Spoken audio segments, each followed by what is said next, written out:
Hello, welcome to the One Life Church devotional series where we cover the entire Bible in 20 months. If you'd like to join us on this journey, subscribe to the website below and we will send you a video 5 o'clock every morning to help you get through the Bible in 20 months. Well, our chapters today are Numbers 17 and 18. And to help us illustrate the story, I'm sitting at our front door. Now, you'll see outside I've got some little dogs keeping guard, but at our door we have this old milk pail. And in it there's some interesting items. The first are a couple of umbrellas, golf umbrellas, because we live in a pretty muddy area. Then there's this rather unique shooting stick, which we got from an old antique store. You sit on these things when you go on long walks, if you need to have a break. And then there are a couple of old golf clubs in there, which are good walking sticks. And then there's this classic old shepherd's crook type walking stick, which is essentially what chapter 17 is about. Aaron's staff. Now remember, Aaron's staff was the thing that turned the water of the Nile into blood. It was Aaron's staff that summoned in the gnats and the plague of frogs. It was quite an intimidating piece of wood, I would reckon, if I was living in those days. Anyway, so chapter 17, God says to Moses, listen, this insurrection that we talked about yesterday, this rebellion that we talked about yesterday, we're going to sort it out once and for all. Get a staff from every person, every tribe in Israel, and write the tribe's name on it, and write Aaron's name on his staff. We're going to put it before the ark, and if any of those staffs sprout, then we will know that that's the favor of God rests on that particular priest. And so this is what happens in verse 8.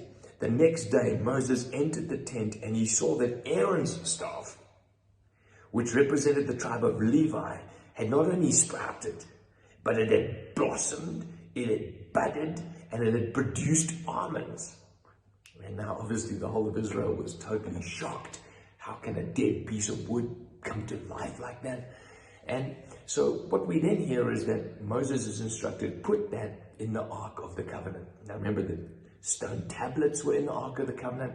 The manna, a jar of the manna was in the covenant. And now this Aaron's rod, so that was the last time he used it to wave it around, because now it was in remembrance.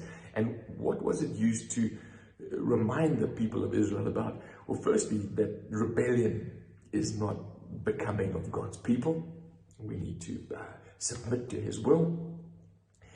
But the essence of those three things in the ark, remember, the ark defines the presence of God.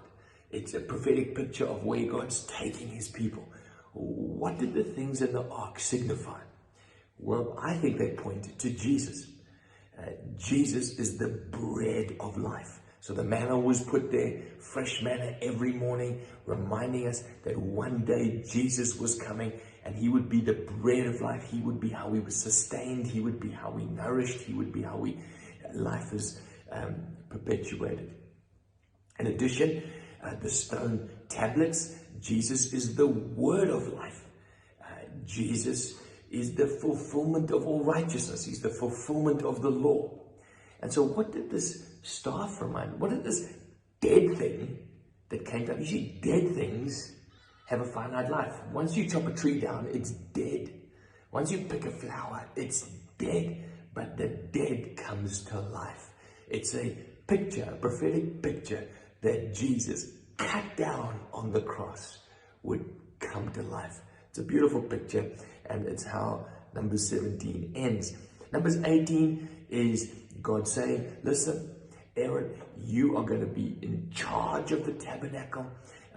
You are not to go and do farming and other things. You are going to be living off the first fruits that are given into the tabernacle. You're going to have the Levites to help you.